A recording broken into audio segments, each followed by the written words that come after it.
Welcome to First Take. What is it, Thursday? Oh, we're almost to the end of the week. Shay Cornett here with you. That is Kendrick Perkins. Michael Wilbon also in studio with us. And good morning to you, Stephen A. Good morning, good morning, little Red Robin Hood. How you doing? How's everything going, Shay? Let me get to my morning, my Banana boys. Peel. Good to see you too. There we go. That's right. Come on right back with me, because we both looking good. They don't want to admit it, but we both looking good. I just want to say that even though this Southern California sunshine is absolutely marvelous, when I see my big little bro in studio and the Godfather together, it does touch me in a way that makes me say, damn, I'm supposed to be in New York right now. What's up, fellas? It's good to see y'all, man. It touches him, but he's 3,000 miles away. Listen.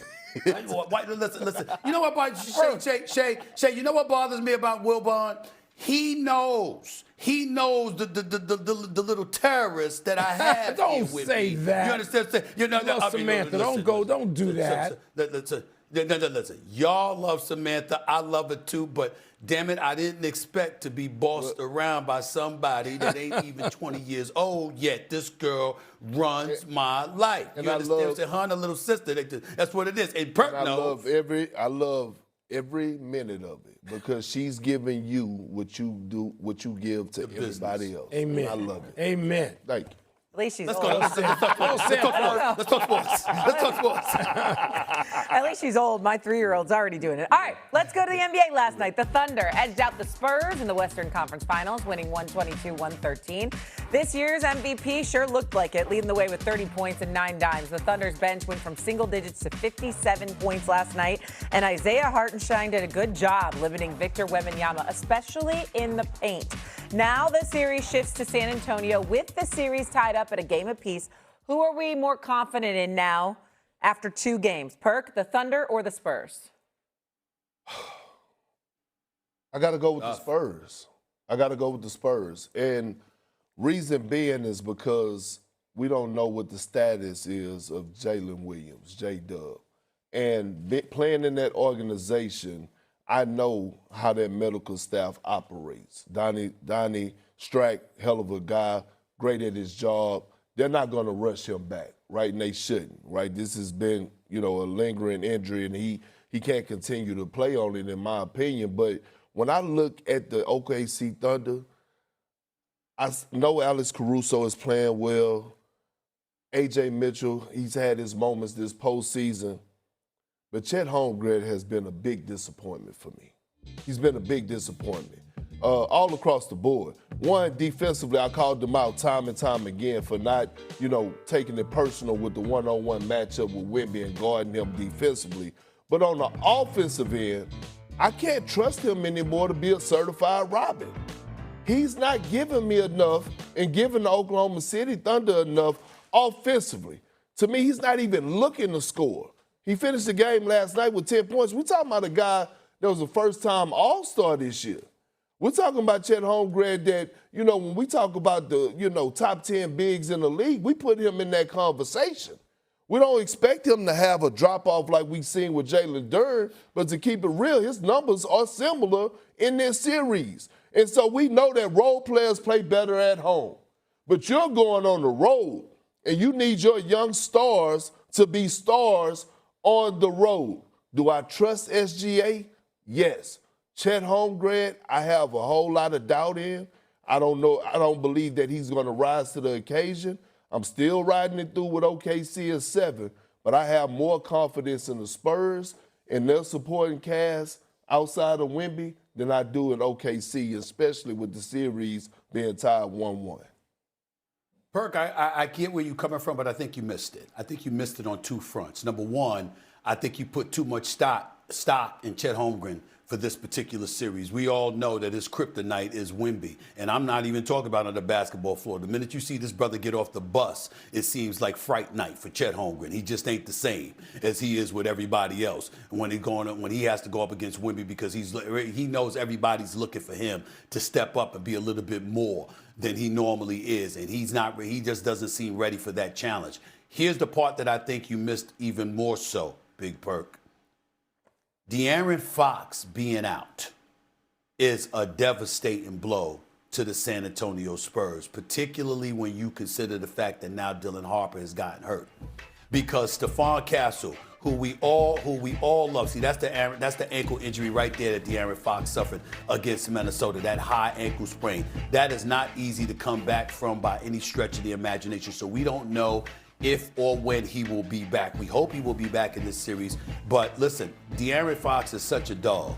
He's such a rough rider. I have to believe him being out these first 2 games, he's got to really, really, really be hurting and can't go for him not to go. There's no way that brother that I saw in the playoffs in that epic first round series against the Golden State Warriors a few years back wouldn't be in a series like this. The brother's made for it, and for him not to be able to go, that says something to me. Dylan Harper going down after having 24, 11, and 7 in game 1, going down, that says something to me. And Stephon Castle having the ball in his hands. 20 turnovers in the first 2 games, 11 in game 1, 9 in game 2. The brother's a stud. He's a rough rider, but he's basically playing out of position because he's not a natural point guard. San Antonio is hampered in that regard. Against normal teams, it wouldn't be that big, Wilbon, Big Perk. But against Oklahoma City, my Lord, it's like octopuses out there. Everybody got 8 arms. They're just constantly swapping for the ball, creating turnovers. You see San Antonio goes up, and you're looking for the shot, and you're like, oh, wait a minute. No, they're going the other way because these brothers, their hands are so elite, and they wreak such havoc. I think the guard situation from an injury perspective to the San Antonio Spurs obviously helps Oklahoma City immensely. J-Dub being out could be a devastating blow, but damn, it's Wallace, it's McCain, it's Mitchell, it's Shea, they have so many damn guards. It's like, you're like, who's coming off the bench next? This is what Isaiah Joe, let me not forget him. You got so many people that Oklahoma City can throw at you. The one place where you don't need to have problems is at the guard spot. And that's what San Antonio has right now due to injury. And that's why I say OKC is the team that I'm more confident in right now. Yeah, I'd like to be able to start by disagreeing with Stephen A. this morning. Perk, that would give me some pleasure. No, I agree right down the line. The thing I wrote down is Harper and Fox. I don't know that San Antonio can survive that loss. We don't know exactly what Dylan Harper's situation is yet, but De'Aaron Fox with a high ankle sprain, I agree. If he could play, he'd be out there. And just looking at OKC on the other hand, with Caruso, McCain, Mitchell, and Wallace, those guys played last night 25, 25, 28, and 24 minutes. Mm-hmm. They're not reserves. They've been starting games all year. They've been playing heavy minutes all year. So OKC doesn't have to go through any adjustments with those guys. And I know, no, you don't want to lose J-Dub, but Oklahoma City is much more prepared to play beyond J-Dub than I think San Antonio is to play beyond Harper and Fox if those guys, Perk, aren't in the lineup. Well, look, I strongly believe that if the Spurs were down 0-1 going into game 2, I think we would have saw De'Aaron Fox on the floor. To be honest with you. You think last night was more of a precaution? I think it was one of them was like we did what we were supposed to do. We stole game 1. And then now all of a sudden, hey, listen, we going to give you extended rest, sit out game 2, and be prepared for game 3. I wouldn't be surprised if we see De'Aaron Fox on the floor for game 3. You know what I mean?